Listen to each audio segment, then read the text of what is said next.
Disclaimer: this series isn't meant to infringe any copyrights or harm anyone's feelings or a person's well-being. If I do so, I apologize ahead of anything or everything.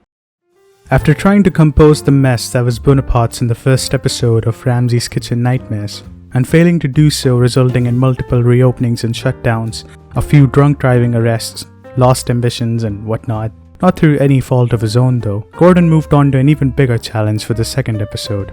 An even bigger restaurant with a crowded staff, a big-headed kitchen leader, an amicable but dedicated owner, all resulting in more complex problems at hand. So, what happened when Gordon came to the rescue of this restaurant? Was he able to revive it with his efforts?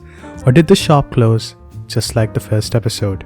But before we find out, I'd kindly remind you to leave a like on this video so I can produce more episodes like these, and make sure you subscribe with the bell rung so you can keep up to date with any videos I post. Now, let us relive the nightmare of the glass house.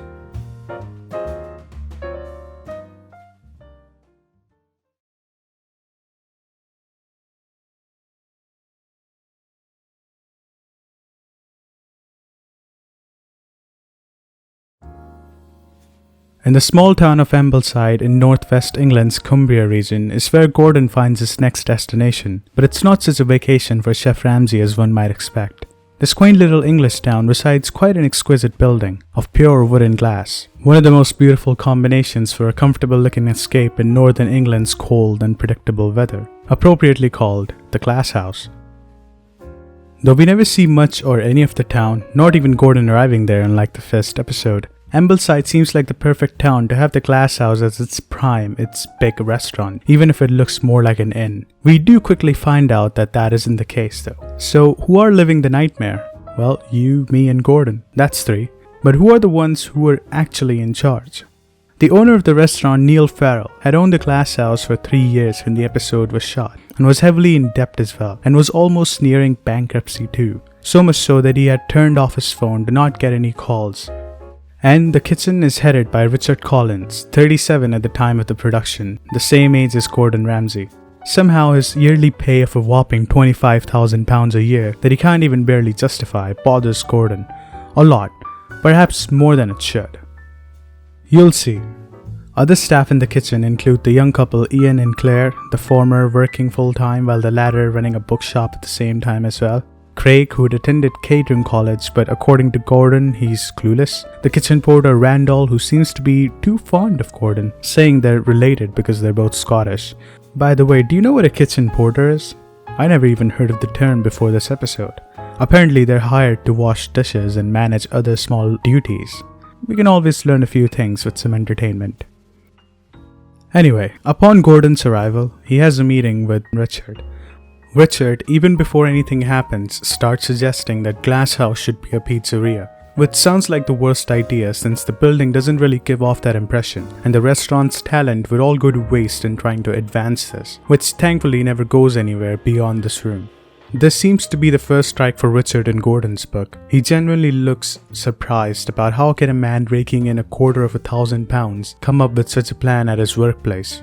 Moving on, Gordon wants to test the quality of the food at the Glass House, so the kitchen is soon fired up. The service begins when Gordon orders his first meal. Duck cakes and braised lamb shank with parsnip crisps. And right away, things don't seem to be as smooth as glass in this particular house. For starters, while frozen food is off the table, it's only for the night because of Gordon. And for the kitchen itself, the word communication is totally absent. There's this plain awkward silence throughout the kitchen as sounds of utensils and the occasional coughing echoes around. And when Richard does try, nobody seems to answer his calls. When the food does go out, Ramsay's not too fond of it, and for the right reasons. The duck cake seems to come with a bone, which could have ended the man's life. And the lamb shank looks more bruised than braised. The food just looks gross. And for the £30 charge, it's not worth it at all. Gordon then goes downstairs to the kitchen to briefly show the price he's won, and Richard looks angry. Later in the day, as the Glass House prepares for the night service, Gordon discusses about the situation as he's half naked, preparing to monitor the kitchen for the first night to see where things might be going wrong. Since it's a weekend, Saturday night, with the half-term holidays going on, the restaurant is packed with 106 customers. If the restaurant can pull off selling a course between £30 to £40 each, they can easily make about £4,000 in one night. So, how does it go? As you could expect, it's a mess. The night ends up as a cluttered, disorganized service with horrible quality of food, which many a times is delayed, and even then, some are overcooked and some others undercooked. Some tables never even get their starters until a 40-minute long wait, only to be disappointed after that as well. People start leaving as the kitchen's confused. Neil begins to break down, first sarcastically offering Gordon his restaurant, and then heading into a full breakdown when the night is over. Things start to get a bit crazy here. Gordon talks down to Richard like a child, using it as a strategy to put him in his place, as he blames the man's lack of leadership for the night's failure. But this backfires as Richard then directs his anger to the staff unnecessarily, calling out Craig in particular and then rushing out of the building to cry. Well, Gordon is having none of it. He just calls it a night and leaves for his hotel, calling the 30-pound main course as exotic pretentious crap. Do I need to say more? On his second day in Ambleside, we find out that Gordon had sent a head chef from one of the best restaurants in the UK as his proxy to check on how the kitchen works on a daily basis before he arrived there himself. Things do not look good as, well, you tell me, does this look like food to you? Everything looks to be more like a construction site than a restaurant's kitchen. I like this segment a lot because it showed the true side of everyone when Gordon wasn't around, when probably the news of him showing up wasn't around too. And also because it somewhat reminded me of the odd spying bits from Todd Wilbur's Top Secret Recipes show. Though this segment, in my most recent memory, never really came back again, at least not in this raw form as we see it in here, is what probably evolved into 24 Hours to Hell and Back. Just a thought.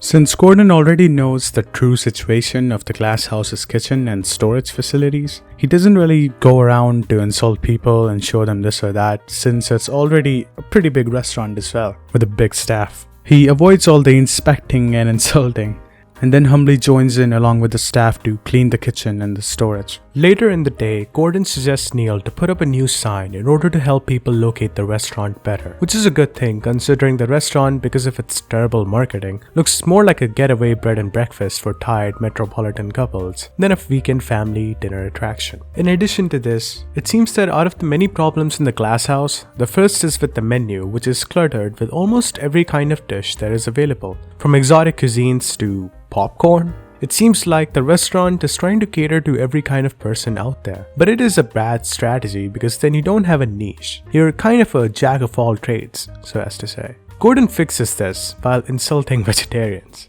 See, he's got his niche. He doesn't care about vegetarians and it shouldn't matter whether he does or not, because that's his niche. So a new and strategized menu is fixed for the glass house, aimed at families. Further, the staff of the glass house is examined, which is relatively younger and inexperienced compared to its head chef Richard, who looks like he's pushing 50 even though he's only 37, with the only exception being Randal. But even with his age, he seems rather amateur at his job. I mean, that's why he's the kitchen porter, right?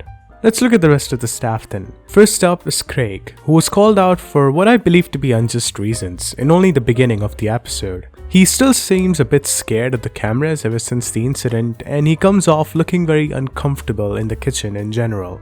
Ian, although young and still clumsy, wins Gordon over for some reason. And the same goes for Claire, his partner, who according to Gordon is a great chef. Mind you, this is what he says based on the first night's performance. Maybe the editors and producers weren't able to articulate it in the best manner yet, but we never really get a solid reason for why Gordon seems to have a liking towards the young couple other than the fact that he just has a soft spot for them.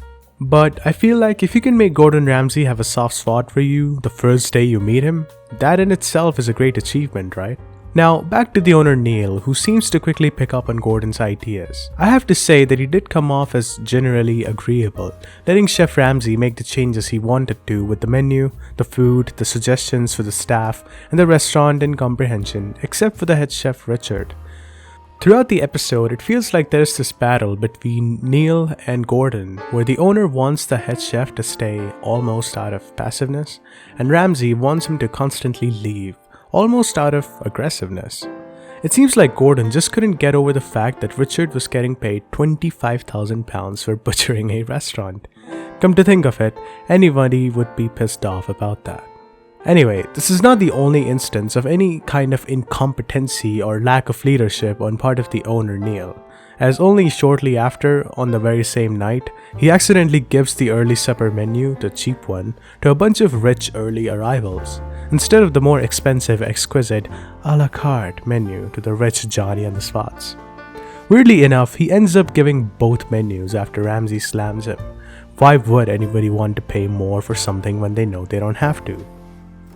Gordon by this point had already asked Neil and the head chef Richard to take the day off. This he masks with the reason of them both being burnt out and their relationship being in turmoil, but he actually just did it to see how the kitchen works without the two main men. Is it better off with just the staff under good supervision, or do things fall apart without Richard and Neil? Well, what's your guess? Yeah, as you might have predicted, it seems like the team is pretty confident and can work well without the unnecessary stoppages and interruptions from the owner and the head chef. In fact, the two are first to be served with the dishes from a la carte menu, and as you can probably tell, they love it. Neil is amazed, while Richard seems to be scared for his life, as he is now in the position of making Neil another £25,000 by not existing in his restaurant. Things get a bit strange here as Richard starts to make weird sexual jokes, probably some kind of mechanism to hide his nervousness and anxiety about the whole situation, which is very clearly visible on his sweaty face.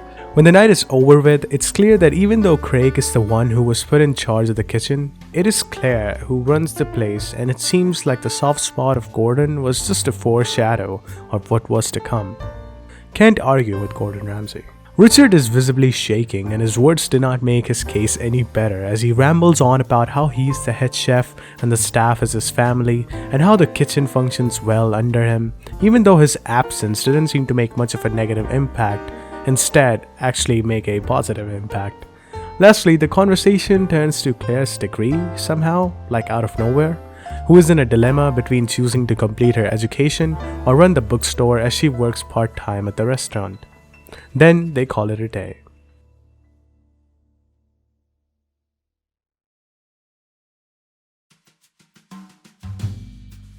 It's evident that things at the glass house are not in the best condition. The kitchen, the conversations, the owner, everything is in an awkward mess with only one man to resurrect it all out of the crumbling madness, left to gather all the pieces and put them in their respective places. On the third day, the first thing that Gordon does is instigating Neil that Richard should be fired. Very bluntly, if even a bit indirect. He almost calls for it, but Neil still resists, for some reason, while Richard is still trying to save his job. But Gordon does consider it to be Richard's final chance as the relaunch preparations begin. The old menu consisting of 85 to 90 something dishes is gone, well, burnt out of existence, as a fresh, quick and simple menu is prepared for the sake of the regular townfolk appeal.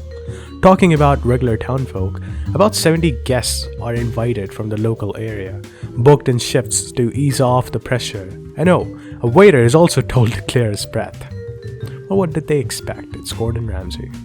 Richard seems to be excited, continuing his bizarre humor and constant need of validation. The food for the night is prepared in advance, so all that needs to be done now is some reheating and serve. The tables are set, the guests are ready. How does the relaunch go?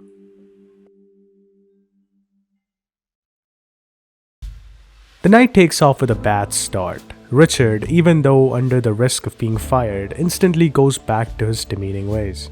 Ian and Randal look confused. Slowly, there is more noise in the kitchen than there is food preparation. Well, reheating. The whole kitchen devolves into a cluttered mess, and Gordon seems to be angry. And not for unjust reasons. While Neil for a second speaks from a pint of braveness, saying, "If people don't pull their weight, they're out," before he completely switches the narrative and starts blaming Gordon's skills as a chef. Like, what? If the 25 grand wasn't bothering Gordon enough already, and now he has the owner of the restaurant who pleaded with him to save his life, now ranting about how his food is driving away customers because the salad's too big. Though things do pick up after a while, the night still ends on a messy note, but what happens in the revisit might surprise you. But that is for later. On the last day, Gordon personally thanks the kitchen staff, talking to Craig about being more confident, who finally looks more comfortable on the screen, and Randal, who hasn't slept all night because he's got adrenaline from being inspired by Gordon. He says, and I quote, "Adrenaline, rush of the job, the inspiration I get from you." Claire decides to sell her shop and become a full-time chef, while Ian is still working alongside her at the restaurant. Richard is given a month to prove Neil wrong, and as he leaves, Gordon changes the clock to boost the morale. And does it stay that way? Let's find out.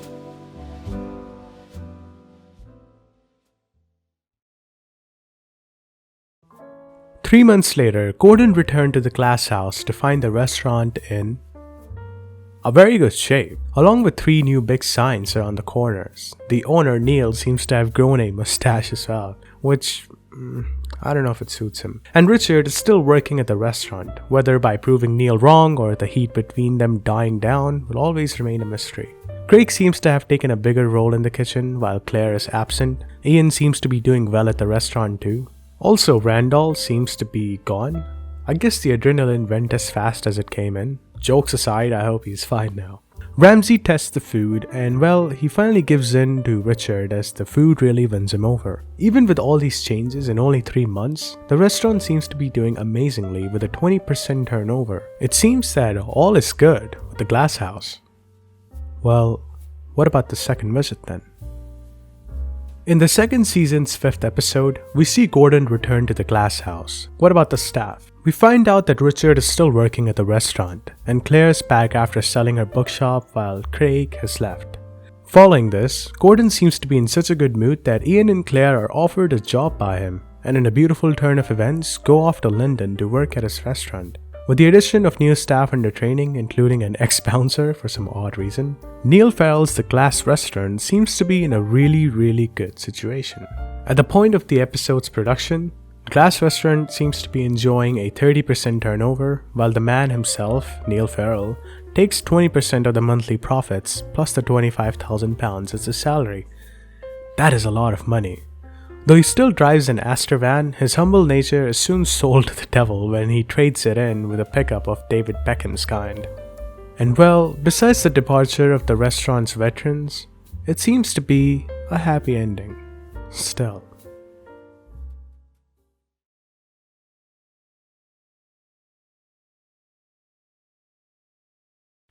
The second episode of Kitchen Nightmares highlights what is one of Gordon Ramsay's early signs of toxic behavior towards another person in reality television, something that would become his USP over the years. While I love him for the goodness he carries most of the times, in this episode, however, it is hard not to see how blatantly he is out to get Richard. I honestly felt bad for the man while watching this episode, and I know that even though I poke some fun here and there with people's looks or their behaviors, in the end it is harmless. It is not about taking their livelihood from them. But if a person does get toxic, I can understand that, but maybe Richard wasn't as toxic as Gordon made it out to be.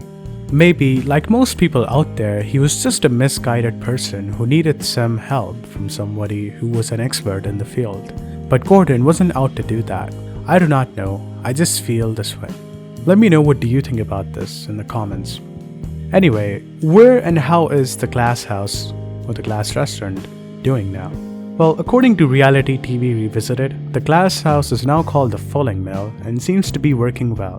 But this post was last updated in March 2021. And since then, a simple Google search shows that the restaurant is now permanently closed. And the same is said by their TripAdvisor page, which redirects to a website that is completely shut down. Searching more about the Fulling Mill and its owner Neil Farrell, I found some official government documents, but since I'm not that well at reading finances, I can only make out that the debtors are only a few £1,000s while the creditors go up to double figures, which, even though it is not a lot, not so much considering how well the Glass House was doing back then when the episode was shot. Also, it is strange considering Neil must have made about this much money in just 3 months when the episode revisit happened. Forget the inflation since then. Now, there is no way I could find any other information about Mr. Farrell. He doesn't seem to be on any social medias as well, so there is no way I could get in any touch with him. So I hope he's doing fine. Moving on, I could find our beloved head chef Richard Collins on LinkedIn, where his profile indicates he is actually doing pretty well. It says on his profile that after working 14 years and 7 months at the Glass House, he seems to have found a new job way back in 2012 and working at a new restaurant for 9 years before becoming self-employed in March 2021. This was the only available photo, and it seems here that Richard is in good shape and actually looks better and younger than he did in the episode. Good on you, mate. For Ian and Claire, sadly, they both quit their jobs in London only weeks after they joined in. However, this post is from 2004 and no further updates could be found on both or their whereabouts, so I guess that'll remain a mystery. If any one of you guys find or know these people, it would be awesome if you left some comments and told us about whatever is happening in their lives. It would be interesting to know where they are today. With no information on either Craig or Randal as well, this episode concludes rather mysteriously, with the Glass House's final judgment being closed.